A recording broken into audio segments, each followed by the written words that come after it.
Hey there everybody, how's it going? My name is Zach. Thank you for clicking on the video. Today we're going to be looking at the rule guide of how to play Kaiju Ketsugō, the trading card game, which is, they are doing a Kickstarter. I will have a link to the Kickstarter in my description for this video. Let's look at the quick start rules. That way you can see how the game plays. Now what's really cool is that they do have a tabletop simulator mod. We can do another video on that, but I think it would be more beneficial to look at the rule book first. So let's do that. So with the intro here, they kind of introduce you to it, of course. Basically, the winning condition is you will have these cards right here as jewel cards. These are your prize cards. The first one to collect 7 prize cards or 7 jewels wins the game.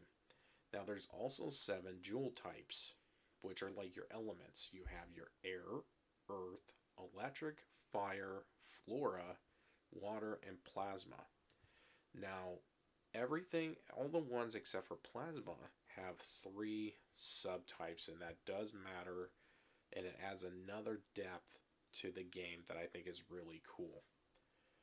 So let's go to the card types. You have, like I said, jewel cards, which are a prize card that's collected when an opponent wrests a kaiju from play. Then you have environment cards, which are long-term effect cards that are used for the entire game once placed. You have utility cards. You have an action utility and a reaction utility. Action, of course, is used during your turn. Reaction are cards that can be used during your opponent's turn. And then the main one, the kaijus themselves. So let's start from the top left and we will work our way around. You have the jewel type. So right here, this is Florcupine. It is a flora type. Subtype, plant. Then of course its name.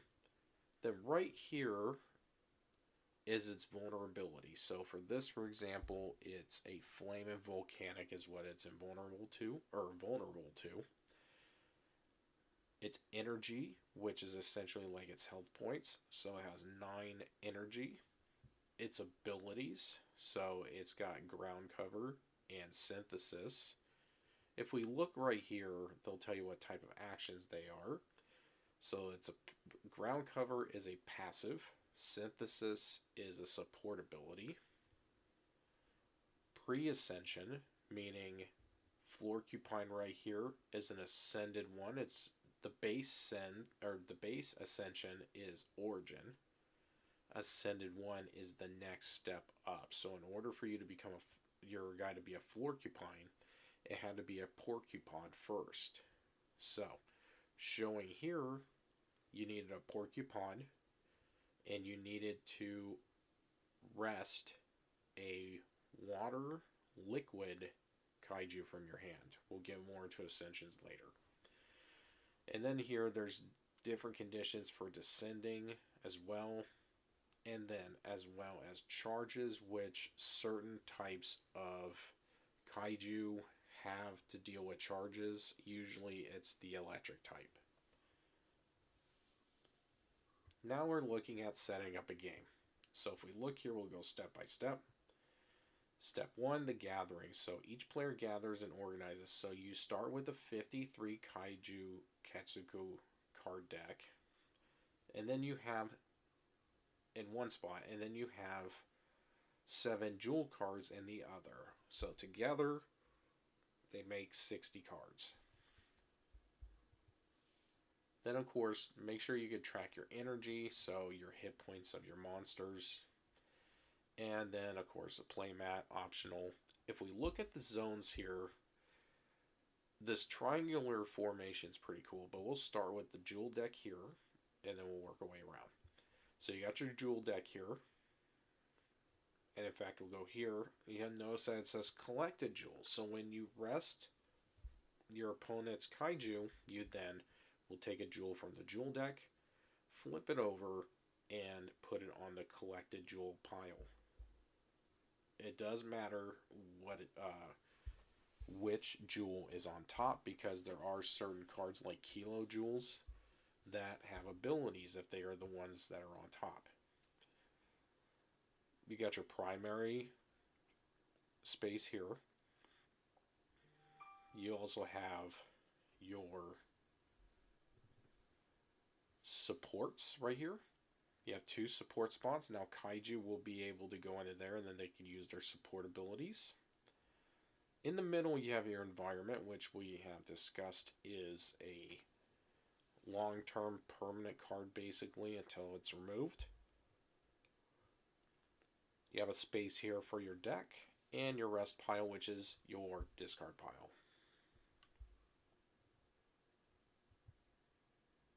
After you shuffle, you then draw 7 cards from your deck. So it would be from the Kaiju deck, of course. You and your opponent will each take turns placing an origin Kaiju in the primary slot. Determine to see who goes first. And then you reveal your origin Kaiju. After you reveal it, you make sure to set the energy. So set their health points, basically. And then now let's look at the body of your turn. So step 1, you draw a card. You must do this at the beginning of every turn. So with that being said, it looks like even if you're the first player, you draw. Step 2, your ability phase. You could do these in any order. You could place an origin Kaiju in support. You could rest a Kaiju from your hand. You can ascend a Kaiju. Use passive support abilities. You could use 1 action or action utility card and place an event card or an environment card. After that will then be your combat phase. Now let's look at the structure of an ability phase. So, starting off, place origin Kaiju in support. You can place any origin Kaiju from your hand in the 2 support positions. It says right here, note, once a Kaiju is put into play, you can't remove it from play or replace it with another until its energy is depleted. So you would take 2 origins, put them in their support slots. Next is the next thing you could do is your ability phase or rest a Kaiju from your hand. You can rest any number of Kaiju from your hand for any reason. Some reasons to rest a Kaiju might include to meet an ascension condition, to gain the effect of a passive or support ability, or to reduce your hand size. Once a Kaiju is rested, it can't be brought back to your hand, to the field, or your deck.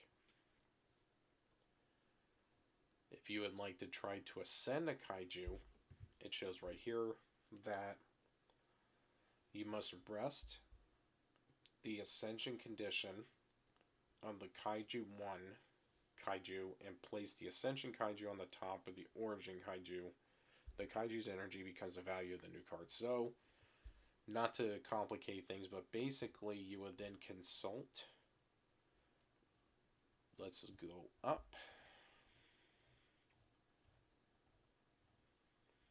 So you would consult here. Florcupine. You need a porcupine. And you need, that's the origin. And you need to rest or discard a water liquid Kaiju to then ascend porcupine into Florcupine.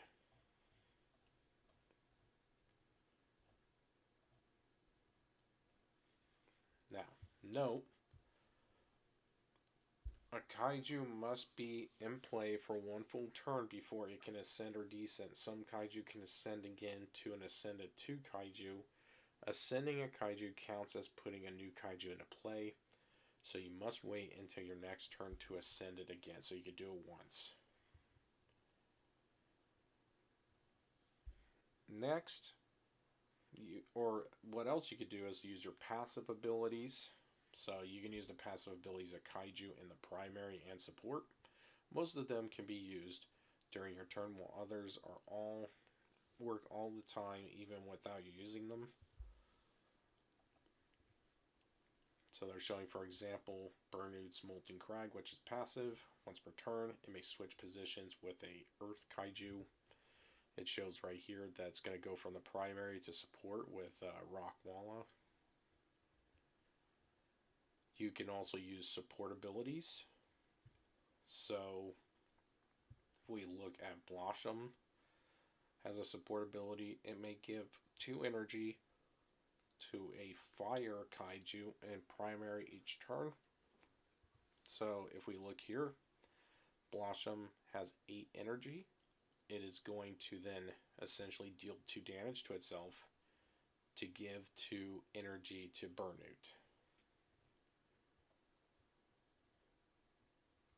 You can use an action utility card. Now some require a jewel. So let's look a little bit more into that. It says to play a jewel required action card, you must have a kaiju of the same jewel type in play. So in order for Green Thumb to be used, you have to have a Flora kaiju on the table. If you don't, then you cannot use Green Thumb. But if it doesn't have anything in the corner, it's basic, you can then use it. You can place an environment card. To place an environment card, you must have a kaiju of the same jewel type in play, of course. So if we look here, they're showing with this environment, you need an Earth kaiju in play in order for you to play it. The environment card will remain in the environment position for the duration of the game. If another environment is used, it is placed on top and cancels the card beneath. Once placed, you no longer need a kaiju with the same jewel to use it. So once it's there, it's there. Now we're going to look at the combat phase. So now this is where it's kind of interesting. So for combat, choose an active ability of a kaiju in primary. If there isn't one and you don't want to use it, your turn is over. Now, they're showing here, this is Burnout. It's got Scorch. Attack abilities appear with a number on the right. This is how much energy is reduced from your opponent's kaiju in primary. Note, there's actually quite a bit of kaiju that have a formation like this where it's 4 and then 4, 4, or number, number. If there are 3 numbers, your kaiju can attack all 3 of your opponent's kaiju at once. So it's representing primary supports. So in this case, this ability would deal 4 damage to the primary and 4 damage to each of the supports. So to calculate your kaiju's attack, consider the abilities, effects, and vulnerabilities of each card in this order. Number 1, the attack's reduction number. Number 2, the passive abilities of your kaiju. Number 3, passive abilities of your opponent's kaiju. And then number 4, the vulnerability of your opponent's kaiju. Vulnerability causes a kaiju to reduce its energy more from attacks. If the jewel type and subtype matches the type of the attacking kaiju, its energy will be reduced by double. So, I think that this is Nuttail. Nuttail is vulnerable to Flame and Volcanic, which is Burnout. Burnout is going to use Scorch, which is normally 3, but because Nuttail is vulnerable to Burnout's type, it's double.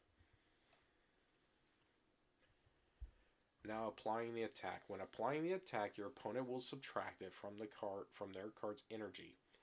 If the energy is reduced to 0, it is called depleted, and the card is placed in the rest pile. When an opponent's kaiju is rested from play, you collect a jewel card, and they must move a kaiju from support to primary, then it is your opponent's turn. Note, each player must always have a kaiju in primary or they lose. That is very important.